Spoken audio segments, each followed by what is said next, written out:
mukwano gwo bw'aba agenze okujjako nga yajulira nti obadde mukwano gwe, naye wano tulabikirawo nnyo bangi abadde batamwagala weebali kati bamwagala, n'ababadde bamwagala nabo weebali nabo kati bamwagala, kujjako Katonda nga yafuddeyo n'aga nti gundi naawe oli wano.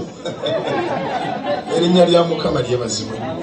Naye Tamale kyensobola omwogerako abadde loyo.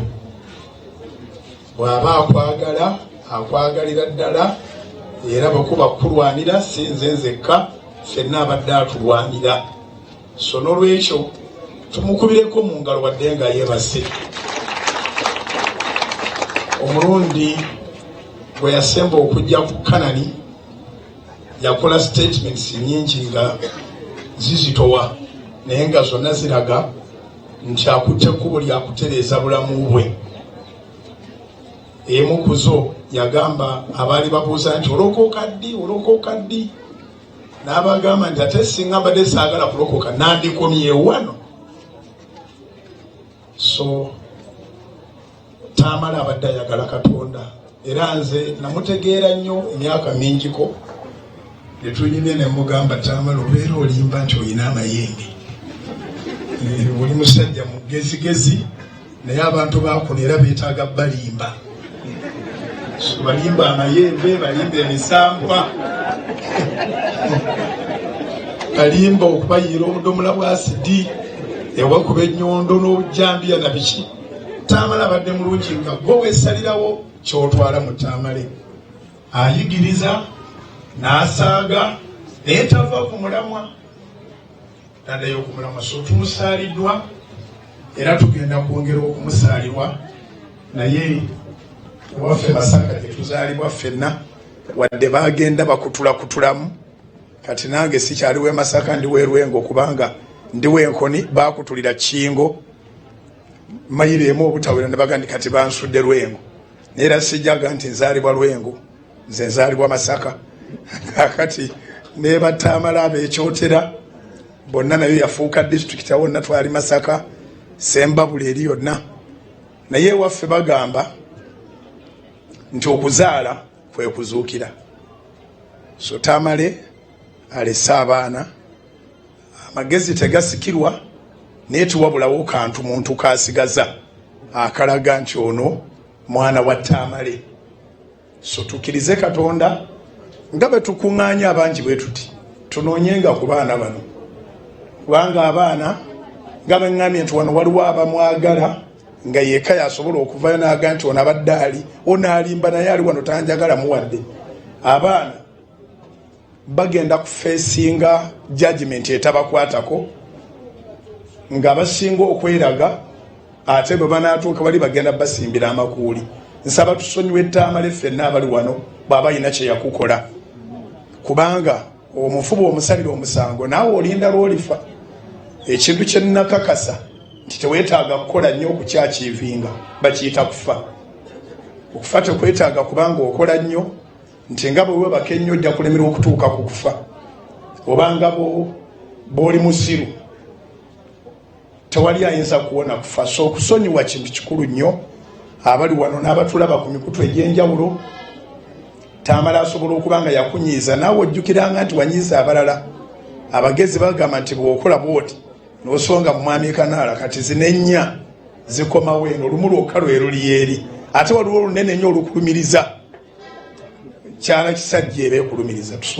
Tusonyiwe abaana, tubayise bulungi, abaana tubaagale, obanga ddala tumiisinze Tamale, kati ate abaana tubeere nga tubasembeza. Ate tumuyigireko ebintu bingi. Tamale abadde loyo. Abantu abalinga Tamale kizibu okusubwa eggulu. Abantu abasubwa eggulu be bantu abalimba, bannanfuusi. Takwagala ate n'ateeka otunnyo kungulu. Amannyo gafuna eddagala buli kaseera, abantu bagasenya. Takwagala munaaka n'ateeka amannyo, naye ng'akulengerera eringoja era kizze. Kati bw'oba otuuka neetuusa okulaba nga wabula. Tamale tasobola kukwaniriza nga takwagala, ate nekyatakwagalira akikubuulira. Era bye bimunze ku bye mbadde mwagalira. Ate era bw'aba akwagala, akwagalira ddala ne bwasanga nga mulwana amala kuba nakubuza naye tubadde tukubira oli tumukubidde ki. So taata tweyanzize nnyo, tweyanzeeke. Ffe bannamasaka tuli bakozi era bwe tulwana n'otuuka ku nnamba emu n'oba ng'osobola omukwatako mu ngalo ate tuba situmazeeyo. So Tamale is an achiever, asobodde okutambula ne pulezidenti mu nnyonyi y'emu, ndowooza visa tasobola kuzibala. Tetulina bingi bye twetaaga, kati abali wano ffe tusoomoozebwa. Onoosobola okutuuka ku buwanguzi Tamale bw'atuuseeko myaka 6. Emyaka si kyekikulu naye bw'abadde watuuse ku ki. Abantu batuuka naye ku 10 nga tewali bamumanyi, naye ku 6 Tamale akimeekinze n'abaana be abamanyisizza era bajja kutambuliranga ku linnya lye. Nze weebale nnyo, mbadde nfolowinga era yatuula nannyumizaamu. Muzeeyi yamujja mu kyalo, mwebale n'okumusipotinga nti mugezi era abadde mugezi. Era mu bantu abatagenda kutuuka mu ggulu babagambe talanta mwagiziika, atali mu bavunaanibwa kuziika talanta, eyo agijjeyo n'agikozesa maximum le. So abali wano etumukubireko mu ngalo, waliwo omwana omuwala azikubye erudde eri. Abali wano temuziika talanta, ensi ya kaakati etiisa. Naye mu kitabo kya Yeremiya essuula 1 olunyiriri olw'omusanvu, Yeremiya yali ayagala okugaana okukola bye baamutuma okukola.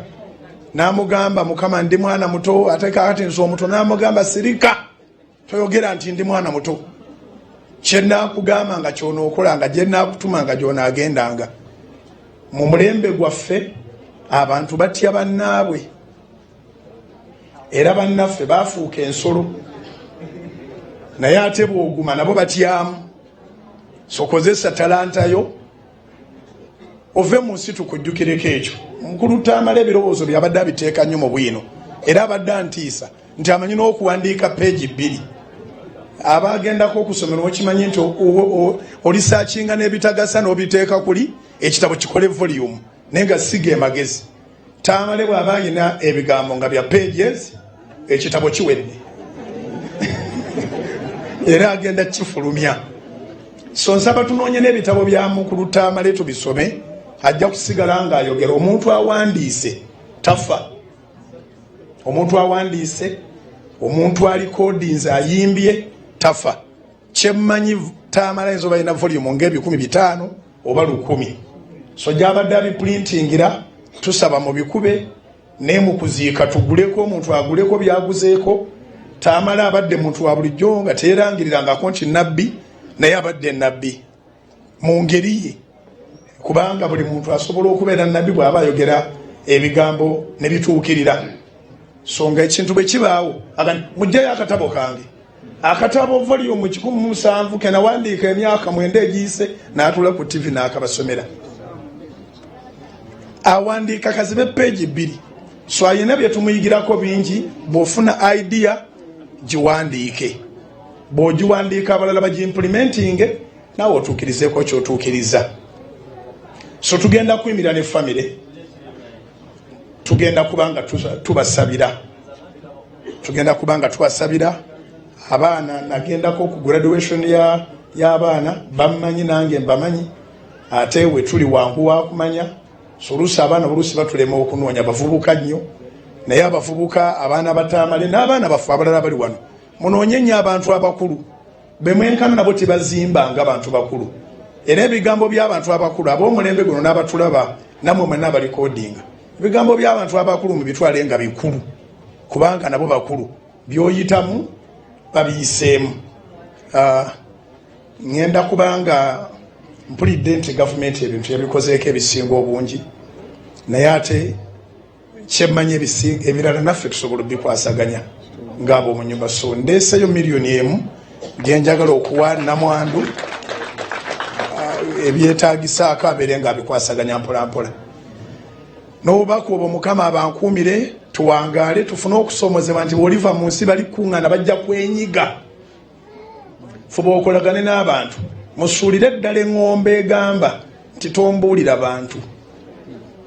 Abantu bantama, abantu saagalira ddala. Eyo ŋŋombe onfu nnyo, abatume bonna ndabye Imam Kasozi wano senso kulaba bannabbi ne Yesu Kristo bakuŋŋaanya abantu naye Katonda akyetaaga abantu kati gwani ateetaaga abantu kubanga bino bye tuyiya byonna ka science Katonda asobola okusinzira waggulu awo buli muntu n'awulira nagati olwaleero ku Lwokuna njagala kino abakigondera ne bakigondera abakikyawa ne bakikyawa naye Katonda era alondayo abantu era ndi omu ku bannamukisa be yalonda ampiseemu ebigambo oba okkiriza oba ogaana kubira Mukama engalo ez'amaanyi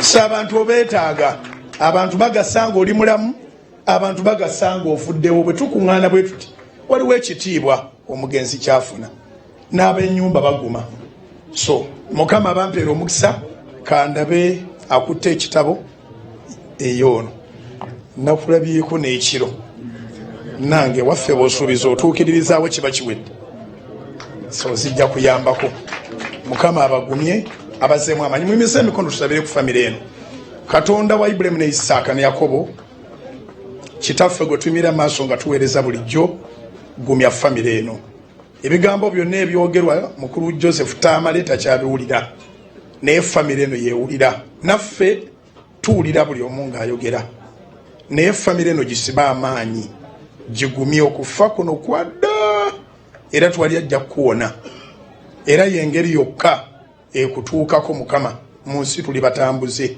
famire eno gigumye ekitegeere nti kino kyatugerekerwa ate era ffenna abali wano tujja genda tetumanyani asooka naye emyaka 10 tewali bakyali mulamu ku ffe ffenna egiri maaso tukusaba famire eno ginyweze abaana famire yonna ginyweze babeere bumu nga kitaffe n'omwana n'omutukuvu ali obumu mu Kristo Yesu Mukama ffe tusabye amiina Mukama abawo omukisa beyanziza nnyo pasita webale ne webayire ddala